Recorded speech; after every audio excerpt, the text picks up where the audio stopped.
Memory card വിഷയത്തിൽ അതിജീവിത നൽകിയ ഹർജിയിൽ രണ്ടാമത്തെ ജഡ്ജിയും പിന്മാറിയിരിക്കുന്നു.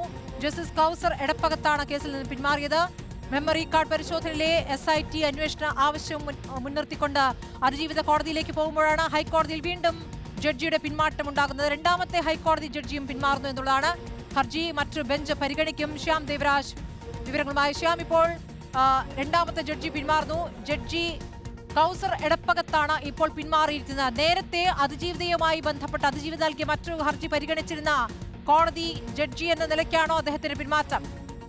അങ്ങനെ തന്നെയാണ്. ഈ ഹർജി പരിഗണനയ്ക്ക് വരുമ്പോൾ തന്നെ, അതായത് ഇത് ഈ മെമ്മറി കാർഡിൽ അന്വേഷണം SIT അന്വേഷണം ആവശ്യപ്പെട്ടാണ് അതിജീവിത ഹൈക്കോടതിയെ സമീപിച്ചത്. ഈ കേസിൽ ഇത് രണ്ടാമത്തെ ജഡ്ജിയാണ് പിന്മാറുന്നത്. നേരത്തെ ജസ്റ്റിസ് ജോബിൻ സെബാസ്റ്റ്യൻ പിന്മാറിയിരുന്നു.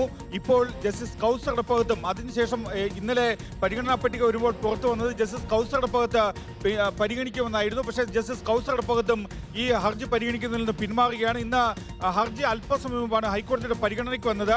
അങ്ങനെ പരിഗണനയ്ക്ക് വരുമ്പോഴാണ് ജഡ്ജി തന്നെ ഈ അവോയ്ഡ് ചെയ്യുന്നു, അതായത് താൻ ഈ കേസ് പരിഗണിക്കുന്നതിൽ നിന്ന് പിന്മാറുന്നു എന്ന തുറന്ന കോടതിയിലെ അഭിഭാഷകരെ അറിയിച്ചത്. പ്രത്യേകിച്ചും ഹർജിക്കാരിയുടെ അഭിഭാഷകരെ, അതിജീവിതയുടെ അഭിഭാഷകരെ അറിയിച്ചത്. നേരത്തെ തന്നെ ഈ കേസിൽ ഉണ്ടായിരുന്ന ഏറ്റവും പ്രധാനപ്പെട്ട കാര്യം മെമ്മറി കാർഡ് പരിശോധനയിലെ SIT അന്വേഷണ ആവശ്യമാണ് ഹൈക്കോടതിയുടെ പരിഗണനയിലേക്ക് വന്നത്.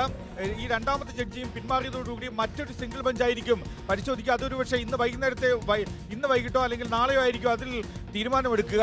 ഈ ജസ്റ്റിസ് കൗസർ എടപ്പകത്ത് നേരത്തെ തന്നെ എറണാകുളം പ്രിൻസിപ്പൽ സെഷൻസ് കോടതിയുടെ ജഡ്ജിയായിരുന്നു. ഇദ്ദേഹം ജഡ്ജിയുടെ ചുമതലയിൽ ഉണ്ടായിരുന്ന സമയത്താണ് കോടതിയുടെ കസ്റ്റഡിയിലിരിക്കെ, എറണാകുളം പ്രിൻസിപ്പൽ സെഷൻസ് കോടതിയുടെ കസ്റ്റഡിയിലിരിക്കെ മെമ്മറി കാർഡിന്റെ ഹാഷ് വാല്യൂ മാറിയതായി ഫോറൻസിക് പരിശോധനയിൽ കണ്ടെത്തിയത്.